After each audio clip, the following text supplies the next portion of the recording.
From Philadelphia, let's go down to Houston, Texas, where I have undefeated lightweight Luis Acosta, who next Friday night will be facing Edwin De Los Santos on ShoBox, the new generation, live from Deadwood, South South Dakota. Dakota. You see, yeah, you actually seem excited to be going there. Yeah, I'm pretty excited. I'm excited. This is my first time. Never been to South Dakota, but I'm excited to get my first fight on TV and have everybody watch what I've been putting all the work in for. So to talk about this opportunity, you'd signed with Split Team Management several months ago, and now you're now this opportunity. Did you think that this opportunity would come, basically in your first fight with Split T? No, I actually, well, they put me in good hands with Mr. McWater and Brendan Segales. So they told me, hey, be ready. And that's what we did. We got right on it, started working, getting into camp and just putting all the hard work in. And, they gave me an opportunity, and I don't plan to let it just go to waste. 12-0, 11 knockouts. Tell us a little before we get into your pro accolades. Tell us a little bit about yourself.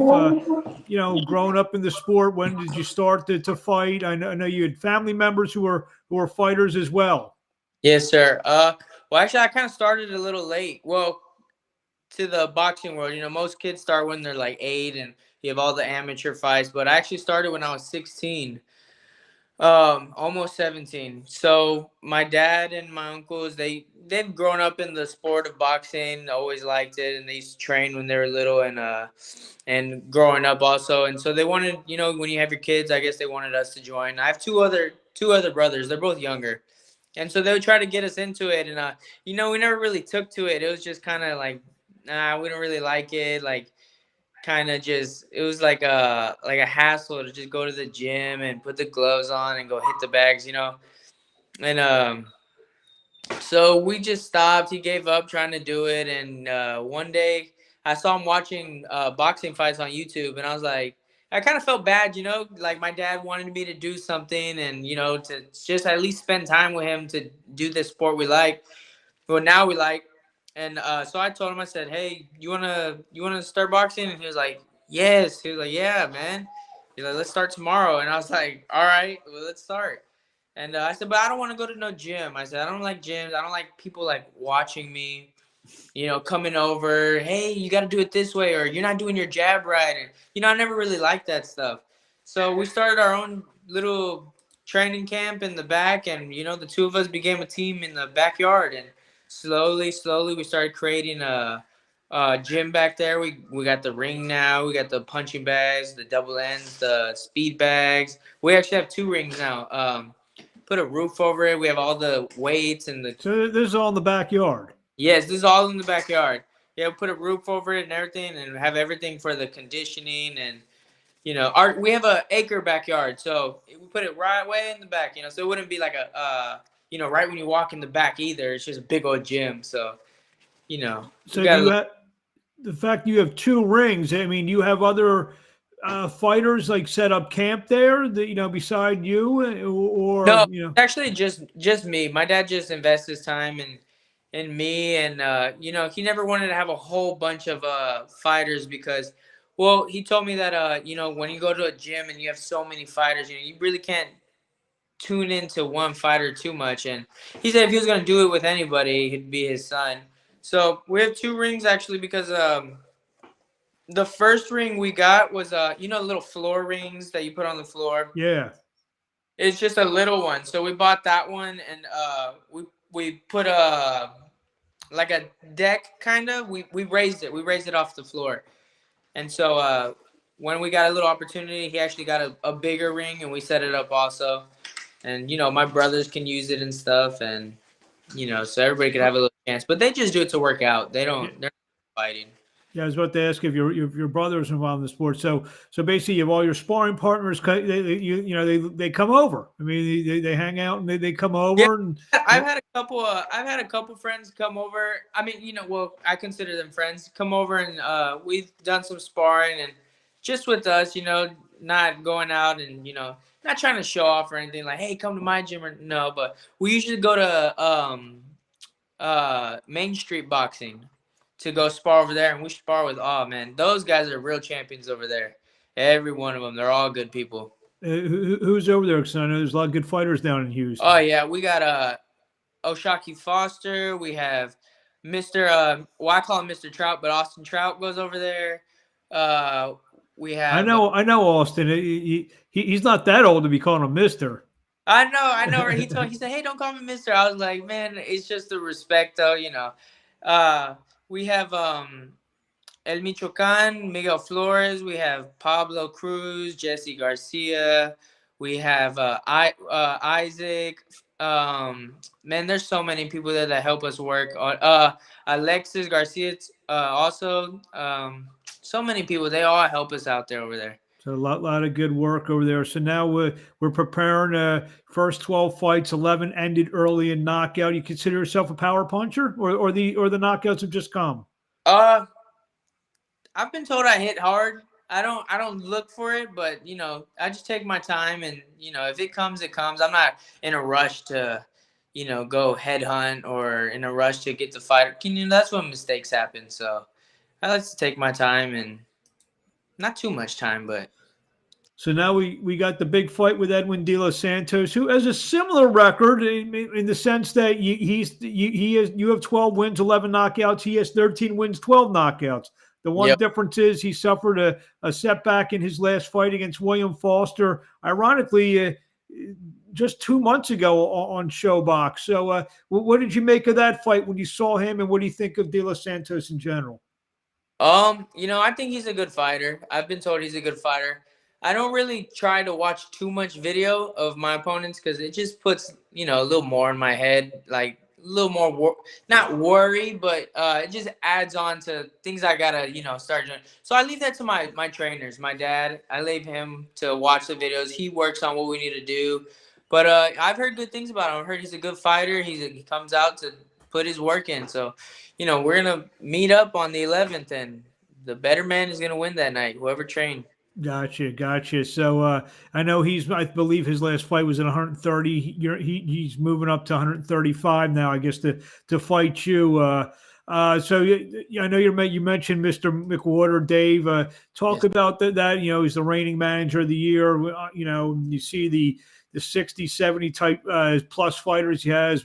Most of them have been, you know, very highly regarded amateurs, you know, bordering on world titleist, and you know, Teofimo was the undisputed champion. So I mean, everyone in that stable is a primetime fighter. How's that make you feel to, you know, be under that umbrella?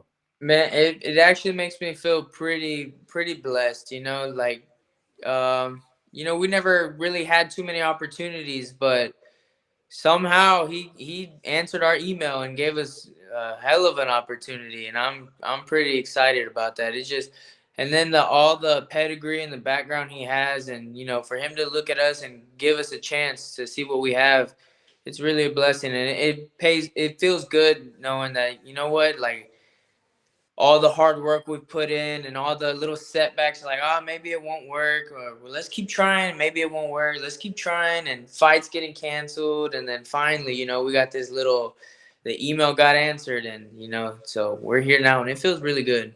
If I'm not mistaken, because I remember doing the press release on you, you have a pretty cool family business. You have one of the top Mexican restaurants in the Houston area. Talk about that. Advertise it. I'm cool with that. Okay, yeah. So in Humble, Texas, we have a restaurant. It's called Tita's Taco House. You know, and start off as a little bitty shop. You know, my dad, they passed by a house one day, and they saw it there, and hey, you want to start a restaurant? And you know, they put everything they had, just like boxing. You know, they put everything they had into it, and start off with 4 tables, just a couple seats on the inside. Now they expanded all the size. Now it holds almost like 100 people in there, and the line out the door every day. Oh, wow. So, you know, it's in Humble, Texas, right down the street from Bush Airport. So we get a lot of people all the time flying. Wow. Like, hey, we just landed and we looked up the tacos. This is the best place to go. And, you know, we say we don't have the best tacos, though. We have the best people coming in the doors, you know.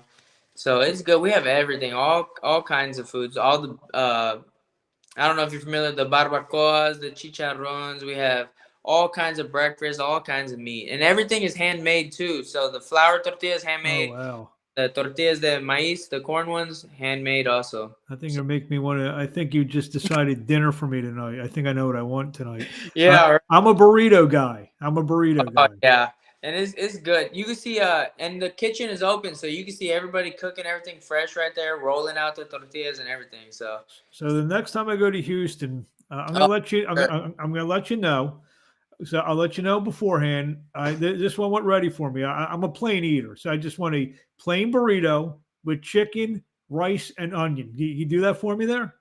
Yeah, well, actually, we have 3 times. It depends on what chicken you like. We got chicken mole, chicken chipotle, and we have the grilled chicken. So That's what I want. The grilled chicken. rice on there and some. You like cilantro and onion? We No, have no just cilantro. No. onion. All right, just Just onion. onion, rice, and chicken in a nice warm burrito, Oh, nice tortilla. I'm there.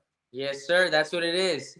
And I have gone to that airport. The fact it's funny. I've never been to Houston in the city, but I've connected about 50 times there. So Are you really? Yeah. yeah, I mean, I've got connection flights there. Yeah. If you ever have time in a connection flight, or if you ever make a stop, it's not too far from the airport. It's like we're 5 minutes down the road from Bush Airport. So So a lot of the people when they're they're coming back from a long trip and they're hungry, oh yeah. your place is probably one of the first place they see. Yeah, it pops up when they search food. It pops up. So Or even if they're just driving by, even if they don't even Google it, because you said you're so yeah, close to there, they just see it. yeah, I'm hungry. They probably like I'm yeah. coming back here. And So it's not hard to miss it. It's the whole house is blue. So wow, it's a great story. Like you said, you started with just a couple tables, and now you have yeah, lines outside the door, and that's great. And the weather's always good down there, so it's always uh, warm. So it's not yeah, like people don't want to go because it's raining outside or whatever. So yeah. And you know what? It's crazy. I was talking about this today. It's like it's the times it does thunderstorm and everything. We're like, oh, we're not gonna get a lot of people, and they're probably gonna say the rain. I don't know what it is. It brings everybody in. Like well, packed. I'm like, what the heck? Y'all need to stay home. It's dangerous out there. that's it. That's true. That's tremendous. I'm sure they're going to be maybe talking about that on the broadcast Yeah. as well. And you're also sharing the bill with Giovanni Marquez, another Houston guy making his Yes, pro debut. sir. Have you and Giovanni you guys know each other a little bit? Yeah, we actually know each other pretty well. His dad actually comes into the restaurant all the time. Oh wow. His gym, his facility that he has, it's actually right across the street from our restaurant. So he comes in all the time. Well, and how cool is that? Someone you've known a long time. He's making not only his TV debut, but his pro debut. You're making your TV debut, and you're doing it together. Yeah, Just two kids from Houston. yeah, that's what I was saying. It's pretty cool. It kind of takes the nerves away a little bit, like familiar people that you're going with. So it's pretty cool. I hope we both go out there and do great. Well, we expect a knockout performance. One other thing, just getting back to the restaurant. I bet you when you and your family, your dad, you get the big pay-per-view nights. You guys bring a whole big plate or a whole big spread back from the restaurant. Yeah, we usually have a whole. We actually, my dad, he's really into. I don't know if you ever had. Have you ever had goat? It's called cabrito. No. Man, he puts one of those in the oven, and fight nights we watch that and all that. So it's Well, the party's at the Acosta house for the next pay-per-view fight. Just remember yeah, that. So, everybody. well, Luis, what do you want to say to fans in closing before we see you next Friday night live on ShoBox, and New Generation on Showtime? Man, I hope everybody tunes in. I hope everybody. I hope that I, make everybody happy. I hope that I put on a good fight, and I'm a people's champ, because that's what I want to be. I want to fight for the people. I want to fight for my family. I want to fight for everybody who's coming out to watch, because I don't want to just have them. Oh, we're rooting for you. We're rooting for you. We've been watching you, and I want to give it my all. I hope everybody loves the fight, and I'm gonna give it my best. And hopefully, we come home some winners and get to have a party after. I'm sure it's gonna be a great party. I'm thinking about. I don't know what to ask. I'm thinking about burritos now for some reason. Where do we find you on social media? Instagram, Luis Acosta, 2 zeros, at the end. So Luis Acosta 00. And on Twitter, I have it's just Luis Acosta Luis. So LuisAcos Luis. There you have it, Luis Acosta. Next Friday night, taking on Edwin De Los Santos. He look to put a beating on De Los Santos and then come home to the Titas, right? Tita's Taco House. Yes, sir. There you go. Luis, thank you for a few minutes of your time, and we'll talk to you along the way. Yes, sir. Thank you.